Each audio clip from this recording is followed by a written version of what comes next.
Assalamualaikum warahmatullahi wabarakatuh.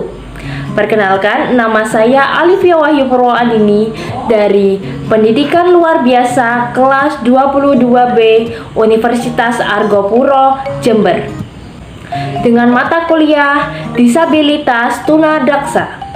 Nah, dalam video kali ini saya akan menjelaskan tentang congenital disease, yaitu kelainan bawaan. Kelainan bawaan itu biasanya kita sebut dengan kelainan yang sudah ada sejak lahir dan dapat disebabkan oleh faktor genetik dan faktor non genetik. Ya, anomali kongenital itu bisa juga kita sebut dengan cacat lahir. Kelainan kongenital atau kelainan bentuk bawaan itu kata Effendi di tahun 2014. Dan yang kedua ada patofisiologi kelainan kongenital. Berdasarkan patogenesis menurut Effendi pada tahun 2014 lagi ya, kelainan kongenital ini mempunyai beberapa klasifikasi. Yang pertama itu ada malformasi. Nah, apa sih malformasi itu?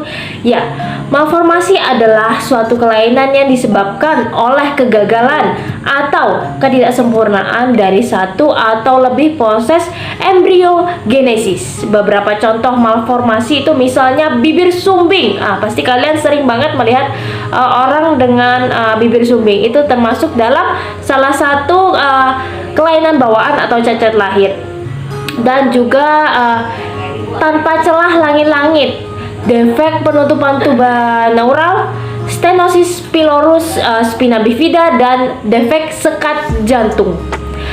Malformasi itu ada beberapa golongan ya. Yang pertama adalah yang mayor dan juga yang minor. Malformasi mayor itu adalah kelainan yang apabila tidak dikoreksi akan menyebabkan gangguan fungsi tubuh serta mengurangi angka harapan hidup. Jadi ini yang sangat berat ya kategorinya ya.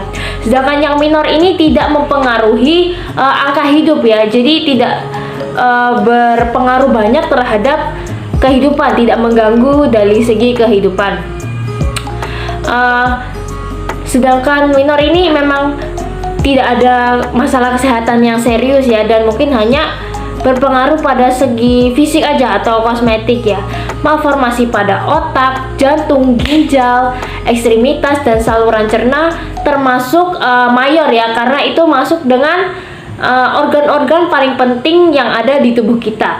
Sedangkan kelainan daun telinga, bibir sumbing, kelopak mata, jari seperti kemarin sindaktilus, lalu yang jarinya kelebihan jari atau kekurangan jari, terus lekukan pada kulit atau dimple seperti ini. Biasanya laki-laki ini paling suka dengan dimple ya, dimple. Kalau kita bilang lesung pipi ya. Ekstra puting susu adalah contoh dari malformasi minor yang tidak terlalu mengganggu kehidupan kita ya. Malah banyak yang suka dengan pipi lesung ya. Menurutku itu bukan suatu ketunadaksaan ya, tapi memang itu jenisnya. Dan yang kedua ada deformasi. Deformasi ini didefinisikan sebagai bentuk, kondisi atau posisi abnormal bagian tubuh yang disebabkan oleh gaya mekanik sesudah pembentukan normal terjadi. Misalnya, kaki bengkok, mikrognathia, mandibula yang kecil. Tekanan ini dapat disebabkan oleh keterbatasan ruang dan uterus ataupun faktor ibu yang lain seperti primi gravida, panggul sempit, abnormalitas uterus seperti uterus bicornus, kehamilan, dan juga kehamilan kembar ya. Yang ketiga adalah disrupsi. Nah, disrupsi ini adalah defek morfologik satu bagian tubuh atau lebih yang disebabkan oleh gangguan pada proses perkembangan yang mulanya normal. Ini biasanya terjadi sesudah embriogenesis ya, pembentukan embrio ya. Berbeda dengan deformasi yang hanya disebabkan oleh tekanan mekanik. Disrupsi ini juga dapat disebabkan oleh iskemia, pendarahan atau perlekatan. Misalnya helaian membran amnion yang disebut pita amnion dapat terlepas dan melekat menempel di berbagai bagian tubuh termasuk ekstremitas, jari-jari, tengkorak serta muka.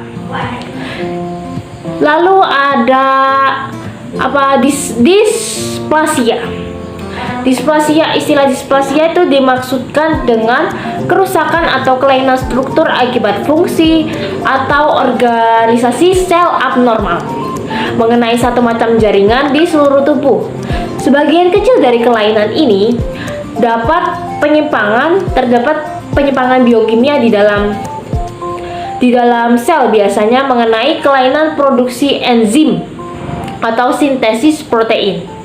Sebagian besar ini disebabkan oleh mutasi gen, bukan mutan ya, mutasi gen, karena jaringan itu sendiri abnormal secara intrinsik, efek klinisnya menetap atau semakin buruk. Ini berbeda dengan ketiga patogenis yang terdahulu. Malformasi, deformasi, dan disrupsi menyebabkan efek dalam kurun waktu yang jelas.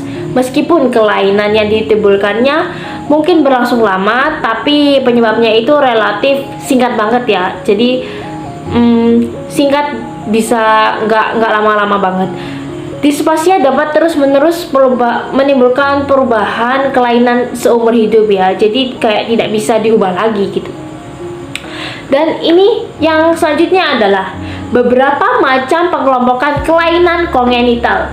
Yang pertama adalah menurut gejala klinis. Yang pertama itu adalah kelainan tunggal atau single system defects. Porsi terbesar dari kelainan tunggal kongenital ini terdiri dari kelainan yang hanya mengenai satu regio dari satu organ atau isolate. Contoh kelainan ini yang juga merupakan kelainan kongenital yang tersering adalah celah bibir, clubfoot, stenosis pylorus, dislokasi sendi, pinggul kongenital, dan penyakit jantung bawaan. Wah, pasti sering ya kita melihat orang-orang yang sering mengalami penyakit jantung ya. Sebagian besar kelainan pada kelompok ini penyebabnya adalah multifaktorial. Nah, yang kedua adalah menurut gejala klinis yang kedua adalah asosiasi atau association. Asosiasi adalah kombinasinya dari kelainan kongenital ini yang sering terjadi bersama-sama seperti komplikasi ya, hampir seperti istilah asosiasi untuk menekan kurangnya keseragaman dalam gejala klinik antara satu kasus dengan kasus yang lain. Sebagai contoh, asosiasi faktor, ini saya kepanjangannya adalah vertebral anomalies, anal atresia, cardiac malformation, tracheoesophageal fistula, renal anomalies, dan limb defects. Sebagian besar anak dengan diagnosis ini tidak mempunyai keseluruhan anomali tersebut, tapi lebih sering punya variasi dari kelainan di atas. Yang ketiga, menurut gejala klinis yang ketiga adalah sekuensial atau sequence. Sekuensial adalah suatu pola dari kelainan multiple di mana kelainan utamanya diketahui. Sebagai contoh, pada Potter sequence, kelainan utamanya adalah asplasia ginjal. Tidak adanya produksi urin mengakibatkan jumlah cairan amnion setelah kehamilan pertengahan akan berkurang dan menyebabkan tekanan intrauterin dan akan menimbulkan deformitas seperti tungkai bengkok dan kontraktur pada sendi serta menekan wajah atau Potter facies. Oligoamnion juga efeknya itu pada pematangan paru ya, sehingga pematangan parunya ini terhambat. Oleh sebab itu, bayi baru lahir dengan Potter sequence, bukan Harry Potter ya, tapi Potter sequence biasanya lebih banyak meninggal karena distress respirasi dibandingkan karena gagal ginjal. Dan gejala klinis yang keempat adalah complexes. Istilah ini menggambarkan penyimpangan pembentukan pembuluh darah pada saat embriogenesis lagi ya. Awal hal ini dapat menyebabkan kelainan pembentukan struktur pembuluh darah. Beberapa kompleks disebabkan oleh kelainan vaskuler. Sebagai contoh, absennya sebuah arteri secara total dapat menyebabkan tidak terbentuknya sebagian atau seluruh tungkai, akan mengakibatkan hipoplasia. dari tulang dan otot yang diperdarahinya.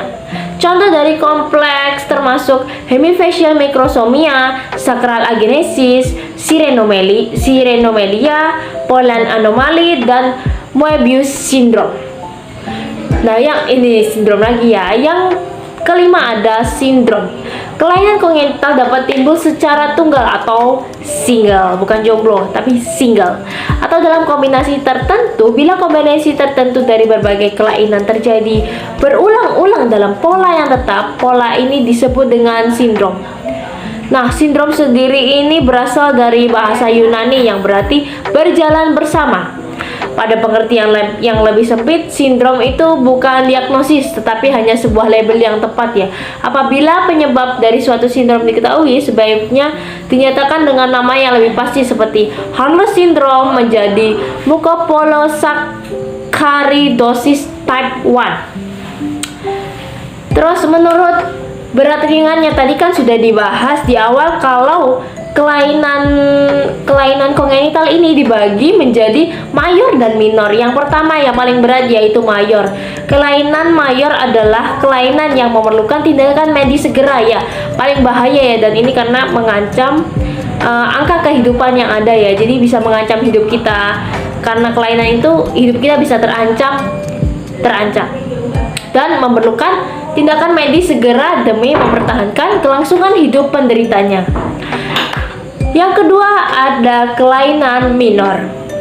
Kelainan minor adalah kelainan yang tidak memerlukan tindakan medis, jadi nggak terlalu parah, jadi tidak butuh perawatan yang sangat intens begitu ya.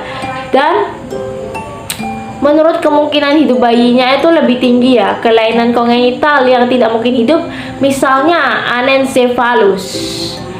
Yang kedua itu kelainan kongenital yang mungkin hidup seperti Down syndrome. Down syndrome itu sejak lahir ya, Down syndrome.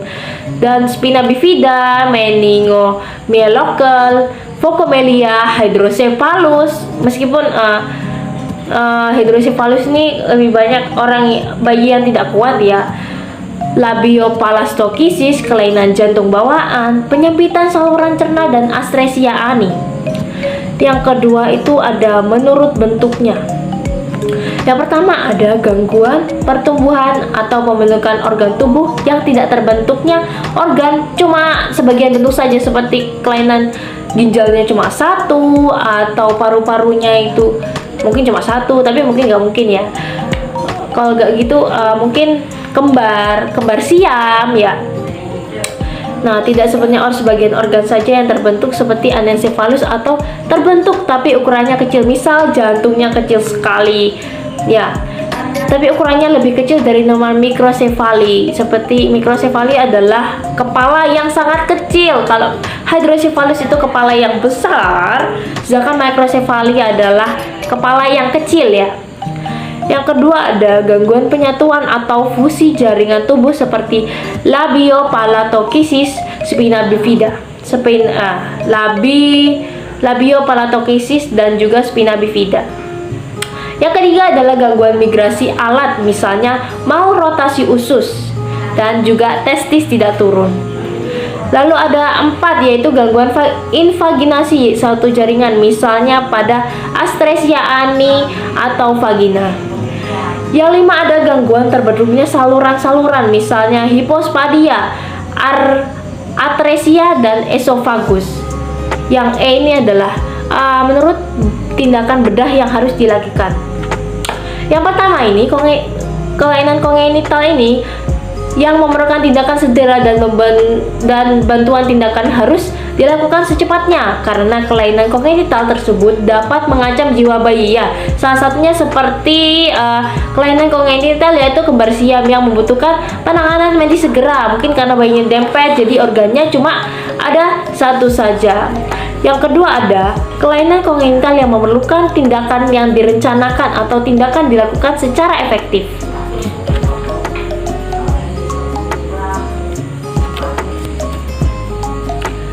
Lalu yang menurut International Classification of Disease, atau ICD-10.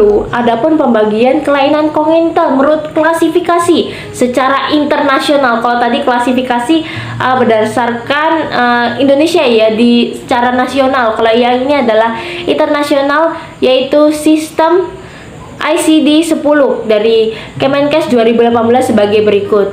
Yang pertama adalah Q00 sampai Q07, yaitu malformasi kongenital sistem syaraf, sampai yang ke-11 itu ada Q90 sampai Q99, yaitu kelainan kromosom dan not elsewhere classified. Dan ini langsung saja ya, kita nggak perlu panjang-panjang ya. Yang keempat adalah contoh-contoh dari kelainan kongenital. Nah, ini adalah salah satu materi yang paling aku suka ya. Yang pertama ada tadi spina bifida.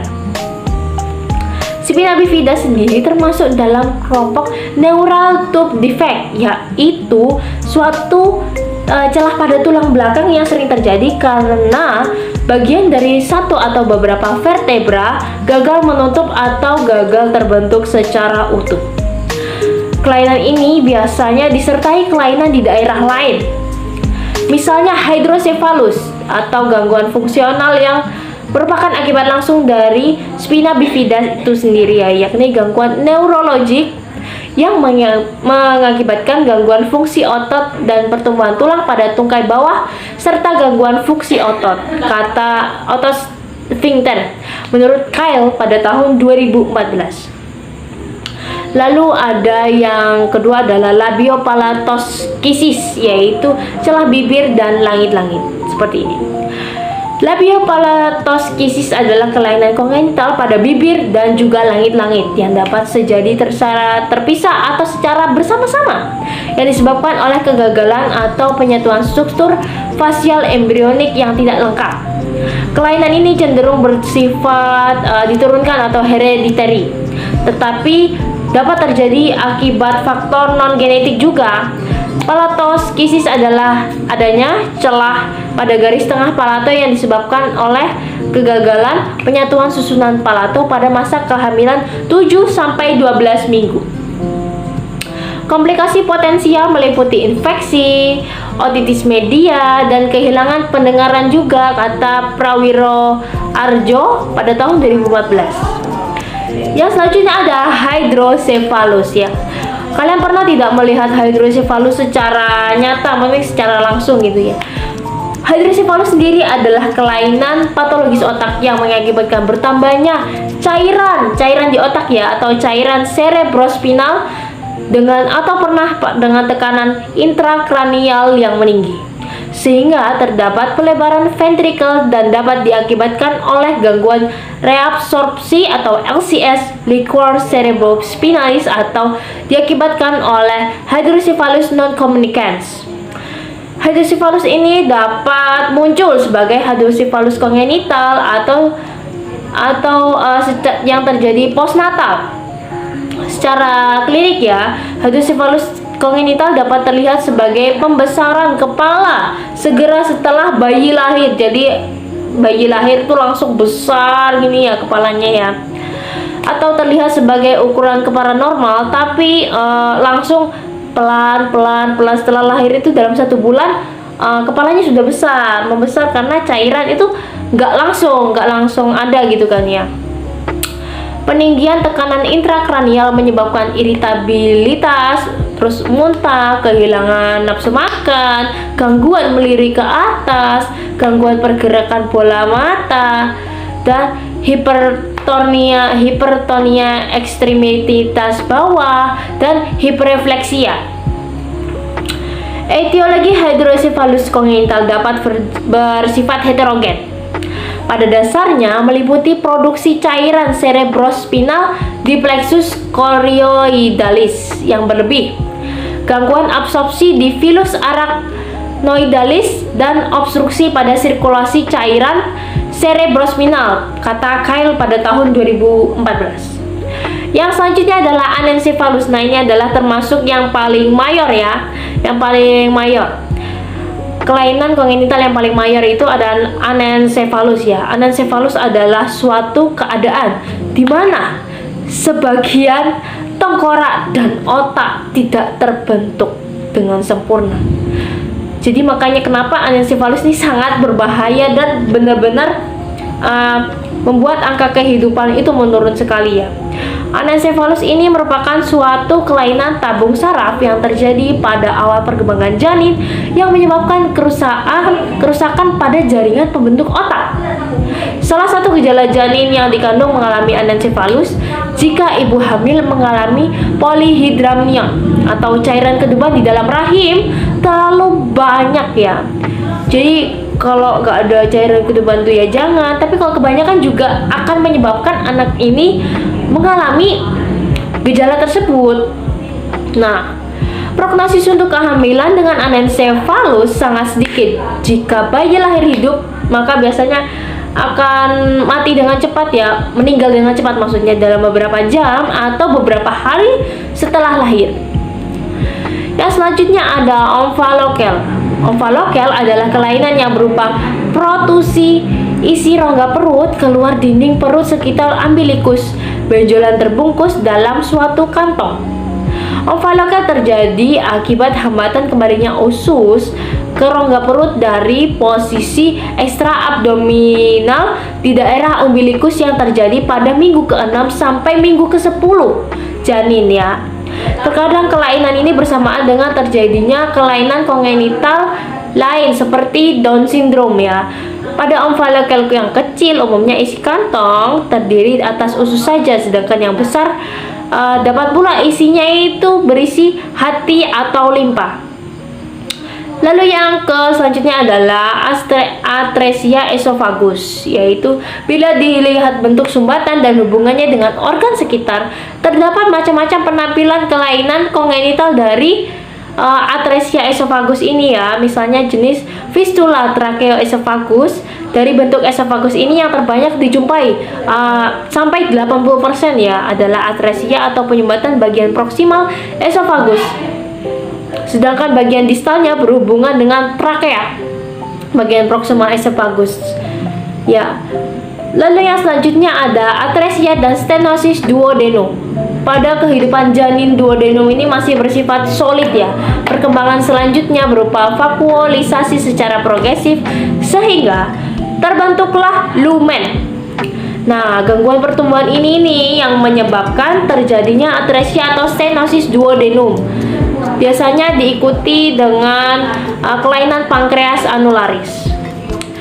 Lalu yang selanjutnya ada obstruksi pada usus besar.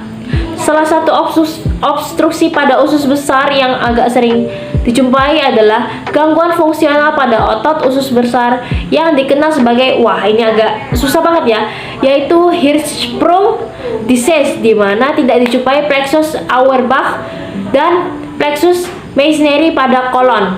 Umumnya kelainan ini kelihatan pas bayi berumur beberapa hari atau beberapa bulan, jadi nggak langsung kelihatan instan tuh seperti itu, tidak ya. Lalu yang selanjutnya ada atresia ani.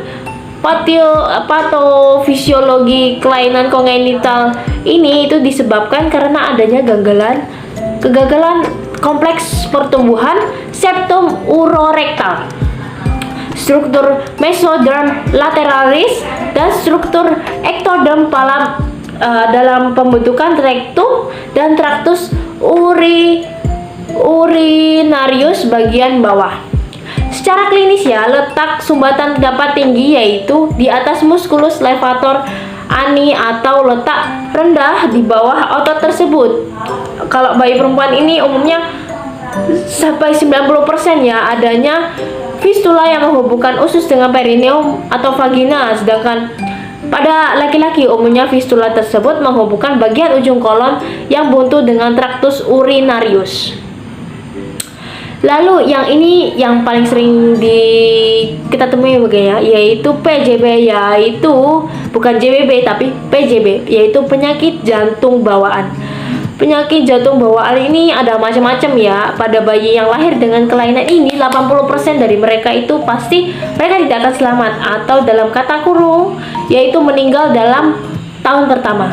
Di antaranya sepertiga meninggal itu pada minggu pertama dan separuhnya itu dalam 1-2 bulan. Sebab PJB itu ada dua, yaitu secara endogen dan eksogen. Ya, kalau eksogen itu akibat adanya infeksi, pengaruh obat, pengaruh radiasi dan sebagainya. Pada periode organogenesis, faktor eksogen sangat besar, sangat berpengaruh sekali ya terhadap diferensiasi jantung. Karena diferensiasi lengkap susunan jantung terjadi sekitar kehamilan bulan kedua. Sebagai kalau yang tadi adalah faktor eksogennya ya, kalau yang sekarang adalah faktor endogennya. Faktor endogennya itu salah satunya itu ada faktor genetik ya, secara keturunan ya. Namun perannya untuk kejadian penyakit PJB ini kecil banget. Dalam satu keturunan tidak selalu ada penyakit jantung bawaan gitu. Sekian materi yang saya berikan, kurang lebihnya mohon maaf. Kita bertemu lagi di video selanjutnya. Assalamualaikum warahmatullahi wabarakatuh.